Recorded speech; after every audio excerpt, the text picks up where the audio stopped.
안녕하십니까. 네이버 블로그 보아다의 기자 정민호입니다. 오늘 이 시간은 여러분께 가구 양육비에 대해서 말씀드리도록 하겠습니다.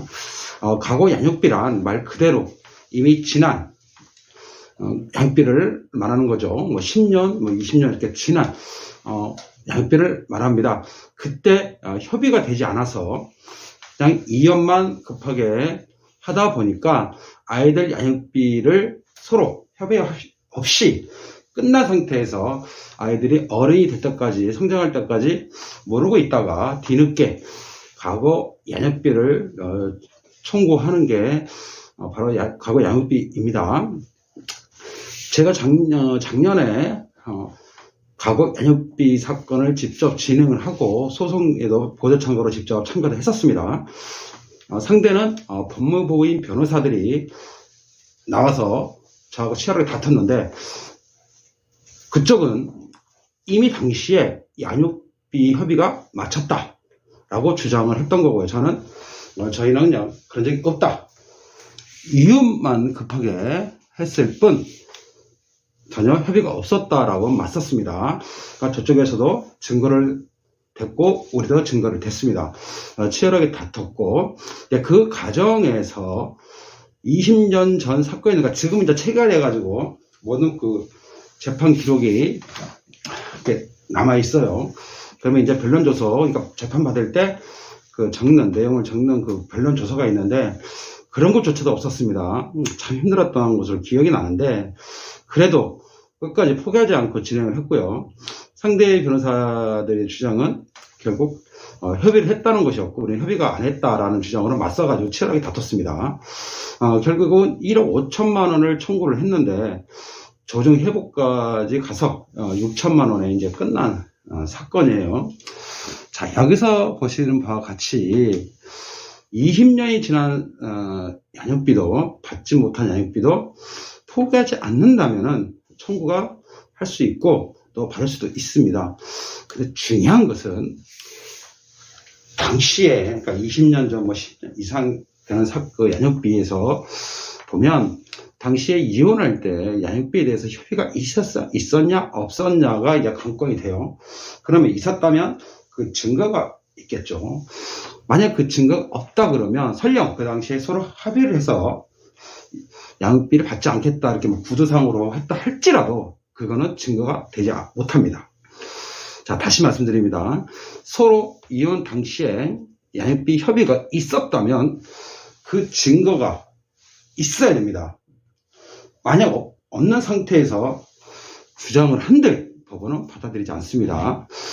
그렇다 보니까 오랜 시간이 흐르다 보니까 모두 그런 자료라든가 문자라든가 다 없어졌겠죠.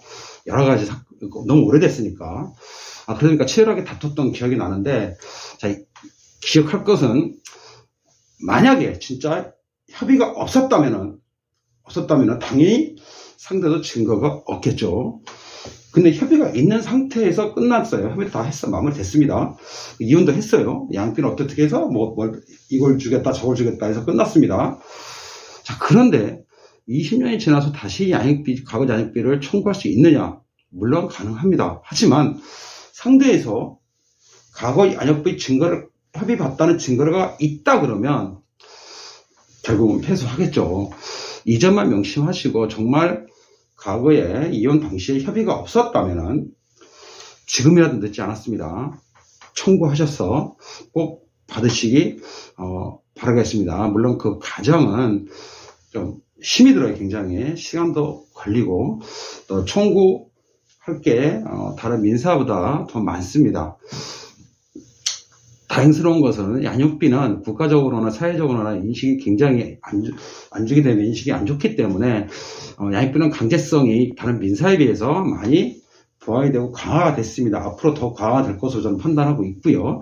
강제성을 굉장히 띄웠고, 또 한 가지 다행스러운 거는 가사사건을 출발했던 이 사건이 나중에는 형사사건까지 이어집니다. 유일하게 가구 양육비는 형사사건이 가다 보면 형사사건으로 이어지는 경우가 종종 있습니다. 그 이유가 뭐냐면, 양육비를 안 주게 되면 법원에서 과태료가 나갑니다. 청구 1,000만 원까지 처분을 할 수 있기 때문에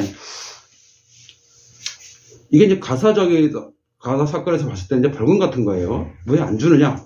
그렇다면 너는 얼마 벌금을 내라. 이런 개념이에요, 그게.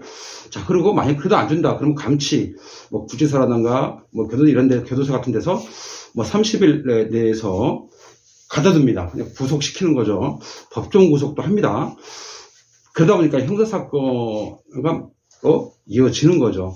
나중에는 운전면허 정지도 가능하고요. 형사구속도 가능합니다.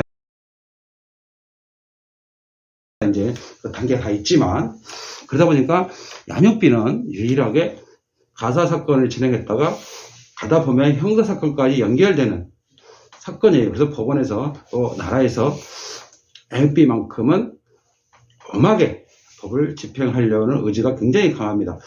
그러다 보니까 청구하는 당사자의 의지만 있다 그러면 과거 양육비는 반드시 받을 수 있다. 라는 걸 명심하시고 지금도 늦지 않았습니다. 잘 준비하셔가지고 상대에게 청구를 하셔서 우선 받지 못한 양육비를 꼭 받으시기를 다시 한번 말씀을 드립니다. 자, 오늘은 과거 양육비에 대해서 말씀을 드렸습니다. 자, 이상 마치도록 하겠습니다. 지금까지 정민호였습니다.